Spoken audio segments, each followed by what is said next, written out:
Je suis dans le domaine privé, dans un cabinet de conseil qui s'appelle CG Business Consulting et je suis consultant dans le domaine secteur public régalien, plutôt orienté sécurité et défense.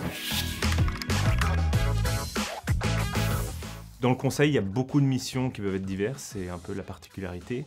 Et depuis que je suis arrivé à CGI, donc ça fait à peu près 1 an et demi, j'ai fait beaucoup de missions différentes, notamment des études prospectives et stratégiques dans le domaine de la défense, la veille de l'ensemble des capacités militaires des États membres de l'Union européenne, aussi la préfiguration d'une entité au sein d'un ministère régalien ou encore des appels d'offres dans le domaine sécurité-défense, toujours.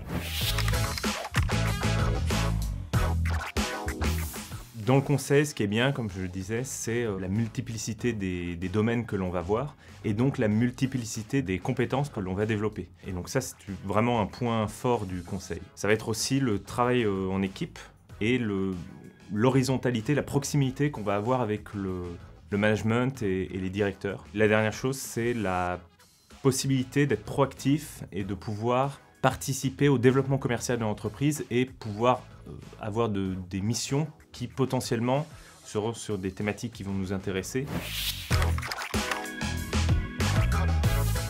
J'ai fait une classe préparatoire, géopolitique, mathématiques, au lycée Berthollet, à Annecy.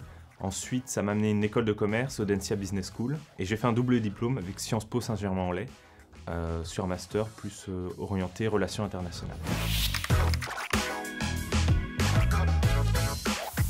C'était des années particulières parce qu'il y avait eu le Covid, mais je retiens notamment l'excellence académique, que ce soit du côté des professeurs, des intervenants, qui diffusaient beaucoup de connaissances très intéressantes et avec une vraie expertise, mais aussi du côté des étudiants, une réelle volonté d'apprendre. Et donc cette proximité qu'il y avait entre les deux qui permettait à l'ensemble des personnes qui étaient impliquées de développer ses connaissances et ses compétences.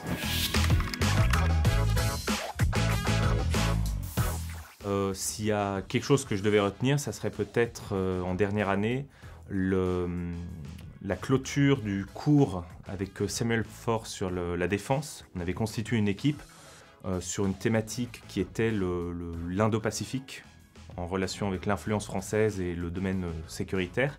Et nous avions présenté cela devant un jury de qualité, composé notamment d'une députée des Yvelines.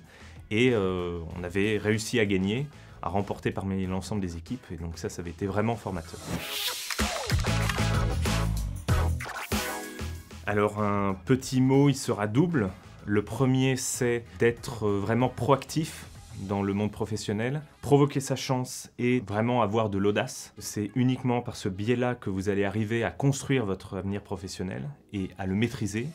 Et la deuxième chose, ce serait de toujours se poser la question si ce que l'on fait est en relation avec le sens que l'on veut donner à son quotidien et si cela permet de donner du sens au quotidien. Pour résumer les deux, je vais donner une citation de Sciences Politiques. « Choisissez donc vous-même selon votre force intérieure, mais n'oubliez jamais qu'aucun grand commandant en chef n'est devenu ce qu'il est sans audace. » Et donc ayez cette audace, soyez ce grand commandant en chef, agissez selon votre force intérieure.